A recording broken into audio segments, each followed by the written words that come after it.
जय श्री राधे, जय श्री नारायण। दोस्तों, आमलिका एकादशी व्रत कथा का सबसे पहले मैं आपको महत्व बताती हूँ। आमलिका एकादशी का पूर्ण महत्व। धर्मराज युधिष्ठिर बोले, हे जनार्दन, आपने फाल्गुन के कृष्ण पक्ष की विजय एकादशी का सुंदर वर्णन करते हुए सुनाया है। अब आप फाल्गुन मास के शुक्ल पक्ष की एकादशी का क्या नाम है तथा उसकी विधि क्या है, कृपया करके आप मुझे बताएं। श्री कृष्ण भगवान बोले, हे राजन, फाल्गुन मास के शुक्ल पक्ष की एकादशी का नाम आमलिका एकादशी है। इस व्रत के करने से सारे पाप नष्ट हो जाते हैं तथा इसके प्रभाव से 1000 गोदान का फल प्राप्त होता है। इस व्रत के करने से सभी प्रकार के पाप नष्ट हो जाते हैं। हे राजन, अब मैं आपको महर्षि वशिष्ठ जी द्वारा राजा मानधाता को सुनाई पौराणिक कथा के बारे में बताता हूँ। आप इसे ध्यान पूर्वक सुने। आमलिका एकादशी व्रत कथा। राजा मानधाता बोले कि हे वशिष्ठ जी, यदि आप मुझ पर कृपा करें तो किसी ऐसे व्रत की कथा कहिए जिससे मेरा कल्याण हो। महर्षि वशिष्ठ बोले कि हे राजन, सब व्रतों से उत्तम और अंत में मोक्ष देने वाली आमलिका एकादशी के व्रत का मैं वर्णन करता हूँ। यदि एकादशी फाल्गुन मास के शुक्ल पक्ष में होती है। एक वेदिस नाम का नगर था जिसमें ब्राह्मण, क्षत्रिय, वैश्य और शूद्र चारों वर्ण आनंद सहित रहते थे। उस नगर में सदैव वेद ध्वनि गूंजा करती थी तथा पापी, दुराचारी तथा नास्तिक उस नगर में कोई नहीं था। उस नगर में चेत्रथ नाम का चंद्रवंशी राजा राज करता था।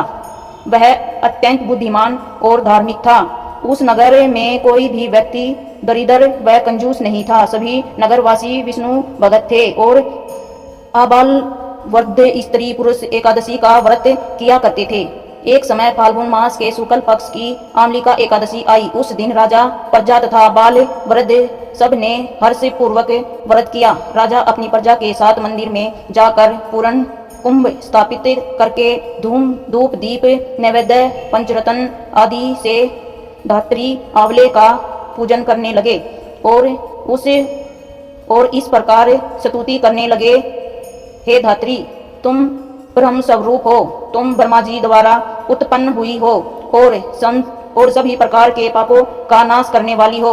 तुमको नमस्कार करता हूँ। अब तुम मेरा अर्घ स्वीकार करो।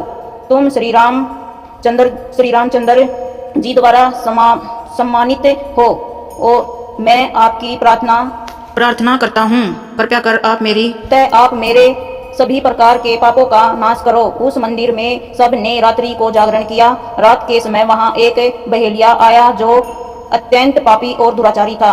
वह अपने कुटुंब का पालन जीवन हत्या करके किया करता था। भूख और प्यास से अत्यंत व्याकुल वह बहेलिया इस जागरण को देखने के लिए मंदिर के एक कोने में बैठ गया और विष्णु भगवान तथा एकादशी महात्म्य की कथा सुनने लगा। इस प्रकार अन्य मनुष्यों की भांति उसने भी सारी रात जागरण कर बिताया। प्रातः काल होते ही सब लोग अपने घर चले गए तो बहेलिया भी अपने घर चला गया। घर जाकर उसने भोजन किया। कुछ समय बीतने के पश्चात उस बहेलिये की मृत्यु हो गई।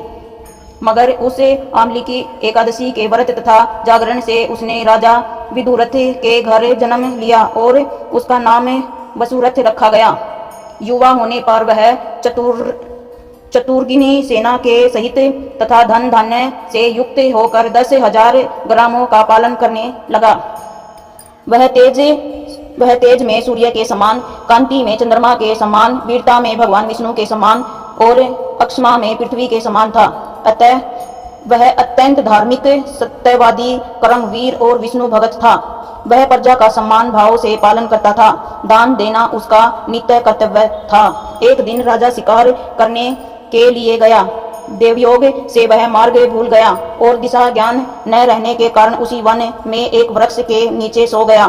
थोड़ी देर बाद पहाड़ी मल्लेच्छ वहां आ गए और राजा को अकेला देखकर मारो मारो शब्द करते हुए राजा की ओर दौड़े। मल्लेच्छ कहने लगे कि इसी दुष्ट राजा ने हमारे माता पिता, पुत्र पौत्र आदि अनेक संबंधियों को मारा है तथा देश से निकाल दिया है, अतः इसको अवश्य मारना चाहिए। ऐसा कहकर वे मल्लेच्छ उस राजा को मारने दौड़े और अनेक प्रकार के अस्त्र शस्त्र उनके ऊपर फेंकने लगे। वे सब अस्त्र शस्त्र राजा के शरीर पर गिरते ही नष्ट हो जाते और उनका वार पुष्प के समान प्रतीत होता। अब उस मल्लेच्छों के अस्त्र शस्त्र उल्टा उन्हीं पर वार करने लगे, जिससे वे मूर्छित होकर गिरने लगे। उसी समय राजा के शरीर से एक दिव्य स्त्री उत्पन्न हुई।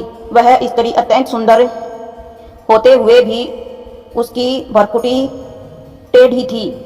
उसकी आंखों से लाल लाल अग्नि निकल रही थी, जिससे वह दूसरे काल के समान प्रतीत होती थी। वह स्त्री मल्लेच्छों को मारने दौड़ी और थोड़ी ही देर में उसने सब मल्लेच्छों को काल के गाल में पहुंचा दिया। जब राजा सोकर उठा तो उसने मल्लेच्छियों को मरा हुआ देखकर कहा कि इन शत्रुओं को किसने मारा है? इस वन में मेरा कौन हितैषी रहता है? वह ऐसा विचार कर ही रहा था कि आकाशवाणी हुई, हे राजन, इस संसार में विष्णु भगवान के अतिरिक्त कौन तेरी सहायता कर सकता है? इस आकाशवाणी को सुनकर राजा उसे राज्य में आ गया और सुखपूर्वक राज्य करने लगा। महर्षि वशिष्ठ बोले कि हे राजन, यह आमलिका एकादशी के व्रत का प्रभाव था। जो मनुष्य इस आमलिका एकादशी का व्रत करते हैं वे प्रत्येक कार्य में सफल होते हैं और अंत में विष्णु लोक को जाते हैं। कथा समाप्त हुई। जय श्री हरिनारायण। कथा अधूरी हो तो पूरी करे, पूरी हो तो मान रखे प्रभु, और कोई गलती हो तो क्षमा करें। कथा का रोचक तथ्य है, आमलिका एकादशी को ब्रज में रंग भरी एकादशी में कुंज एकादशी तथा खाटू नगरी में खाटू एकादशी भी कहा जाता है। इस एकादशी में आंवले के पेड़ की पूजा की जाती है।